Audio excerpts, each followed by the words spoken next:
KBS 한민족 중심 채널 한민족 방송의 한민족 하나로 한국외국어대학교 강준영 교수의 진행으로 동포 여러분을 만나봅니다.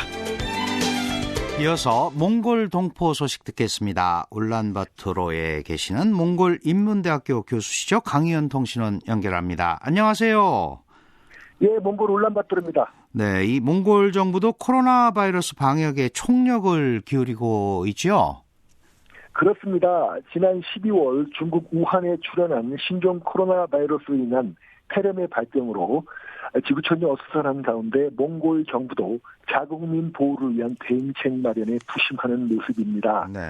몽골 정부는 이 신종 코로나 바이러스로 인한 폐렴의 본격적인 창궐을 우려해 이미 지난 1월 말에 정부 강요회의를 통해 오는 3월 1일 일요일까지 몽골 전국 유치원과 각급 학교에 대한 휴교 조치를 단행했습니다. 네. 이에 따라 몽골 교육부는 인터넷 온라인 방식으로 수업과 강의를 진행하라는 지시를 각급 학교에 하달했고요.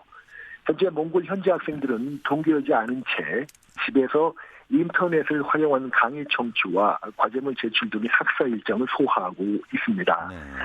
현재 몽중 국경 자동차 도로는 잠정 폐쇄됐고요. 중국에서 몽골로 직접 들어오는 외국인들의 입국도 잠정 금지됐습니다. 네.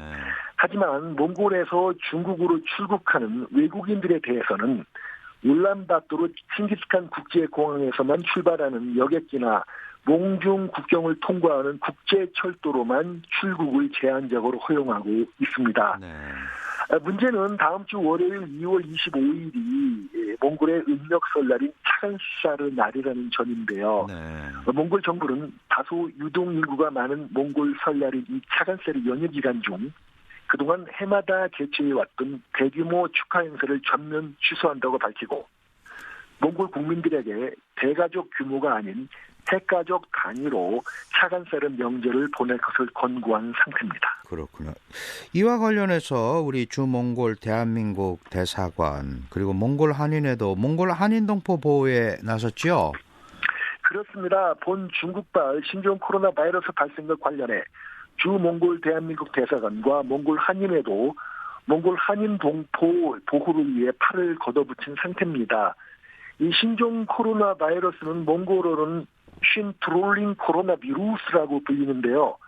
주몽골 대한민국 대사관은 몽골 정부의 대응 조치와 동영에 대한 대사관 공지사항을 SNS를 통해 몽골 한인 동포들에게 실시간으로 전파하고 있고요. 네.